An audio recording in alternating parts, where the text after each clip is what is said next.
Bien, vamos a empezar a estudiar ahora la unidad número 8, mecánica de sólidos y de fluidos. Como ya les dije, les anticipé, vamos a saltear el tema de mecánica del cuerpo rígido y de estática del cuerpo rígido. Lo vamos a ver después que esto. No tiene mucha importancia, se puede dar esto antes. Es por un problema de facilidad para ustedes para poder dar el parcial. ¿Sí? Así que no hay ningún problema. Esto lo vamos a incluir en el segundo parcial. Antiguamente estaba incluido en el tercero y el tercero era muy grande, digamos, muchos temas tenía, entonces preferimos incorporarlo este tema en el segundo parcial y en el tercero aligerar un poco los temas. Es por eso que lo damos entonces en este cambio de orden. ¿Sí? Bien. Entonces vamos a hablar un poquito de sólidos y fluidos, sobre todo esto va a ser de fluidos. Sólidos ustedes van a ver en otras materias eh, de ingeniería también, van a ver fluidos también. Particularmente en la orientación civil hidráulica van a ver este tema en muchas otras materias. Así que esto es solamente una introducción, visto desde el punto de vista físico, no tanto tecnológico. Y bueno, también les sirve a otros ingenieros, otros alumnos, perdón, que hagan otra carrera de ingeniería que no sea civil. Bueno, va a ser la única vez que van a ver este tipo de cosas. ¿Sí? Bien, para poder distinguir un sólido y un fluido, aunque nosotros podemos hacerlo ya, cualquiera sabe la diferencia, ¿no?, entre un sólido y un fluido. Sabemos que un sólido mantiene su forma dentro de ciertos límites. Si es un cuerpo rígido ideal, va a mantener su forma de cualquier manera, siempre. Un cuerpo rígido real no, va a cambiar su forma, pero poco. Mientras que un fluido, por supuesto, cambia su forma permanentemente, ¿no? O sea, adopta la forma del volumen que lo contiene, en el caso de cualquier líquido. Y también podemos incluir dentro de los fluidos a los gases, que todavía peor, no solamente conserva la forma del volumen del recipiente, sino también el volumen del recipiente, ¿no? ¿Qué quiero decir con esto? Ya lo vamos a ir viendo, pero si yo tengo un tarro, digamos, un recipiente cualquiera, y echo 1 litro de agua, el volumen que va a ocupar es el mismo. Vamos a ver ahora cómo es. Sí va a cambiar la forma. En el caso de un gas, no, el gas va a ocupar todo el volumen disponible. Entonces, vemos que caracterizando así groseramente entre un sólido y un fluido, vemos que entonces el sólido conserva su forma y su volumen, el fluido líquido conserva su volumen, pero no su forma, y el gas, fluido gas, no conserva ninguna de las cosas. Entonces tenemos que hacer algunas definiciones un poco más concretas para poder caracterizar esto. Y la primera definición que hacemos, que es recordar, seguramente la conocen, es la definición de densidad. ¿Sí? ¿La densidad qué es? ¿Por qué decimos esto? Porque, bueno, justamente es lo que define a veces la diferencia entre un sólido y un fluido. La densidad simplemente se identifica con la letra griega ρ y es simplemente la masa sobre volumen. Es una cantidad específica del material. ¿Sí? Permanece constante dentro de ciertos límites y la unidad del Sistema Internacional es kilogramo por metro cúbico. ¿Sí? La densidad de cualquier cuerpo puede ser homogénea o no homogénea, ¿no? Si yo tengo un material, por ejemplo, como este borrador, evidentemente no es homogéneo porque tengo plástico por un lado, tengo tela por otro, o sea que va a cambiar, ¿no es así? Para un material compuesto, entonces en general es no homogénea y a veces es un poco complicado trabajar con ella. Si fuera un material puro, por ejemplo, un trozo de hierro puro, de aluminio puro, entonces es homogéneo, ¿sí? A veces puede ser, por ejemplo, en el caso de los fluidos gaseosos o líquidos, que es también no homogénea. Por ejemplo, si tengo una mezcla de líquidos, o por ejemplo una mezcla de gases, en el caso de la atmósfera es una mezcla de gases, como ustedes saben, básicamente oxígeno y nitrógeno y otros gases menores, y su densidad va cambiando de acuerdo a la altura. A medida que vamos subiendo, la densidad va disminuyendo. Entonces es un caso típico, la atmósfera terrestre, de digamos, una densidad no homogénea. También, a su vez, puede ser constante o variable para una cierta zona,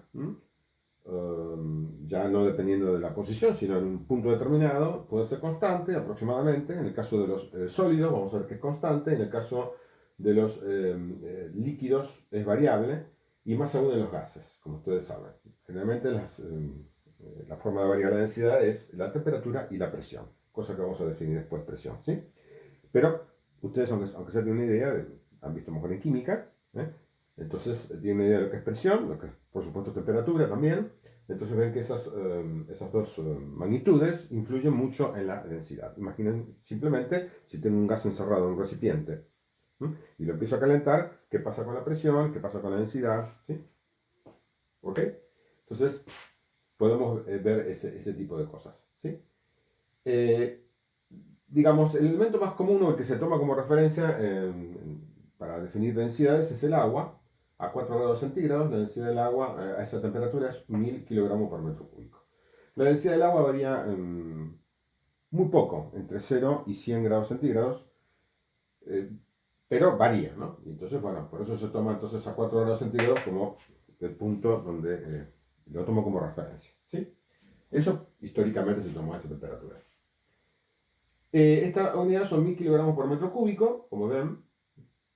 Y bueno, a veces el metro cúbico es una unidad grande, uno puede hablar de dividido por 1000, arriba y abajo, que me queda 1 kilogramo y abajo me queda decímetro cúbico, ¿no? El decímetro cúbico no es una unidad de sistema internacional, como ustedes saben, no es un submúltiplo adecuado. ¿Se acuerdan que tiene que ser múltiplos de 3, ¿no? Pero ¿qué ocurre en volumen? Uno en unidades lineales puede usar metro y después puede saltar a milímetro, no hay ningún problema, podría hacerlo. O los presos metros son milímetros. Puedo obviar el centímetro sin ningún problema. Pero en volumen, ¿qué pasa? Si yo paso de metro y uso la siguiente unidad milímetro, si yo lo elevo al cubo, porque estoy hablando de volumen, como ustedes ven, hay muchísima diferencia entre un metro cúbico y un milímetro cúbico. ¿Observan? Entonces, cuando las unidades están así en la potencia elevadas, el sistema internacional, digamos, digamos los múltiplos o submúltiplos que admiten, a veces son un poco inconvenientes. No sé si se dan cuenta, ¿no? Lo que estoy diciendo. Insisto, en unidades lineales de un metro milímetro, puedo, hay 1000 veces diferencia, pero entre un metro cúbico y un milímetro cúbico, como ustedes ven, hay 10 a la 3 a la 3. O sea que es una diferencia de 1000 millones, es muchísima diferencia. ¿Sí? Entonces, se puede aceptar trabajar con decímetros cúbicos. Esto, decímetro cúbico, es una unidad también conocida como el volumen de un decímetro cúbico, se conoce como litro. Unidad antigua, hoy se prefiere usar, por supuesto, las unidades del sistema internacional, decímetro cúbico, pero se puede asociar a lo que es un litro. Ustedes pueden ver los envases, que algunos envases hablan de decímetro cúbico o también de centímetro cúbico, ¿sí? Voy a hablar de centímetro cúbico. Y también se puede hablar en litros. Bien. También se define una densidad relativa, o a veces específica, cualquiera de las dos cosas puede ser, relativa o específica, que es la densidad absoluta de cualquier elemento respecto al agua. Siempre lo específico, vamos a ver muchas veces definiciones de algo, una magnitud específica. Específica significa que es la absoluta, que está en unidades, digamos, del sistema internacional, dividido alguna unidad que se toma como patrón o como referencia. Entonces, en este caso, la unidad digamos, que tomo como referencia, la densidad es del agua a 4 grados centígrados, entonces esto se llama, digamos, densidad relativa o específica, como quieran decirlo. ¿Sí? A veces es más fácil porque uno tiene una idea de la densidad del agua, aunque sea en forma empírica, y entonces puede comparar rápidamente otros elementos rápidamente contra el agua, más que si me dan un número en kilogramos por metro cúbico o decímetro cúbico. En las libros tienen la tabla, yo acá escribí algunas, a veces en las clases presenciales directamente tenemos la tabla acá, para no leer eso. Les puse algunas para que tengan idea, por ejemplo, si el agua vale 1 como densidad sobre ella misma, ¿no? Por supuesto la densidad relativa específica del agua es 1, entonces, fíjense, el aire es casi 1000 veces menor, el aire a temperatura normal y presiones normales, o sea, a 0 grados centígrados de una atmósfera, eso lo vamos a ir viendo, pero digamos que en condiciones normales el aire tiene 1000 veces menos. El alcohol común, el etanol, el alcohol común que usamos, digamos, desinfectante, 0,81, es un poquito menos, todos los alcoholes, los querosenes, ¿sí? Tienen densidad menor que la del agua, como ustedes saben, lo han visto en química mejor.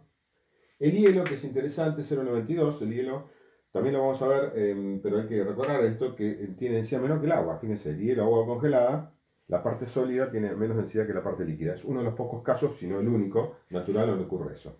En general, cualquier parte sólida de cualquier elemento es más densa que la parte líquida. Eso ocurre casi siempre. Por eso entonces el hielo flota en el agua, porque tiene menos densidad. No vamos a ver eso, pero ustedes ya saben, el hielo flota en el agua, mientras que un cubo de hierro se hunde en un mar de hierro fundido, por decirlo así, ¿no? En concreto, que lo van a ver también mucho después en su vida profesional, por supuesto, en toda la carrera, aproximadamente 2, son valores, por supuesto, redondeados, esto varía mucho, ¿no? Pero aproximadamente. El aluminio, 2,7. El cobre es interesante a veces para ver digamos, el cobre tiene 8,9. Si ustedes comparan el aluminio con el cobre, no lo puse acá el cobre, pero podemos ponerlo. ¿Mm? ¿Por qué lo pongo? Porque a veces en líneas de alta tensión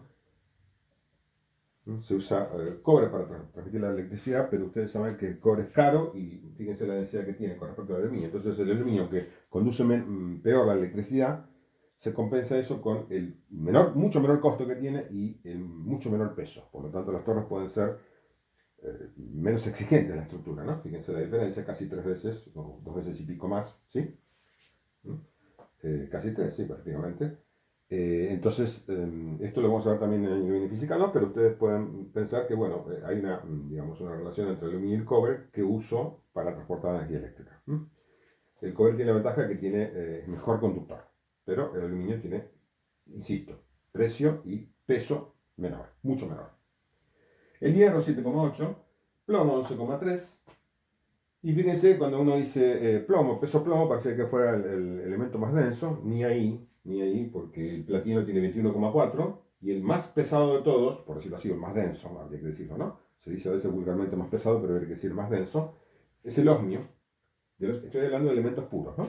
Después, en laboratorio se pueden hacer aleaciones especiales, pero los elementos puros, estoy hablando de elementos de la tabla periódica, el osmio es el más denso, 22,59. ¿Sí? Así que el tema del peso plomo viene porque, bueno, siempre se usó para contrapesar algo o para hacer algo que yo necesitaba peso, se usaba el plomo, obviamente nada va a usar una pesa de platino, con lo que vale el platino, ¿no? Pero el platino es casi el doble de denso, como ustedes ven, y el hierro más, así que, bueno. Pero claro, decir una persona que es un plomo, eh, lo define, ¿no? A lo mejor, y decirle que una persona es de platino, el tipo va a entender que en realidad es un elogio, ¿sí? Porque el platino vale mucho, entonces por eso quizás se usa el plomo, ¿no? Para definir a una persona pesada, ¿no? ¿Sí? Más que el platino o el osmio. Acá agregué otros para que tengan una idea de los extremos. En el vacío interestelar, más o menos, la densidad es 10 a la menos 18, para que ustedes tengan una idea, fíjense. No es cero absoluto, no hay. En el vacío interestelar, aunque uno puede creer, no es cero, porque hay polvo interestelar y partículas, pero de todas maneras, fíjense lo poco denso que es. Y el otro extremo son enanas blancas o estrellas de neutrones, cualquiera de las dos, van entre 10 a la 15 y 10 a la 18. La densidad, fíjense, son casi, respecto al agua, casi la misma diferencia para arriba y para abajo, ¿no? Casualmente, ¿sí? El agua está en el medio, como ustedes ven. 1, 10 a la menos 18 el vacío, 10 a la 18 el núcleo de una estrella blanca o de neutrones. ¿Ok? Bien, entonces con esto damos una idea de la densidad y esto va a marcar un poco también la diferencia entre sólidos y fluidos, como ya dijimos. Entonces, generalmente un sólido tiene densidad constante, aproximadamente, mientras que los fluidos, la densidad puede ser muy variable, sobre todo de acuerdo a la temperatura y a la presión.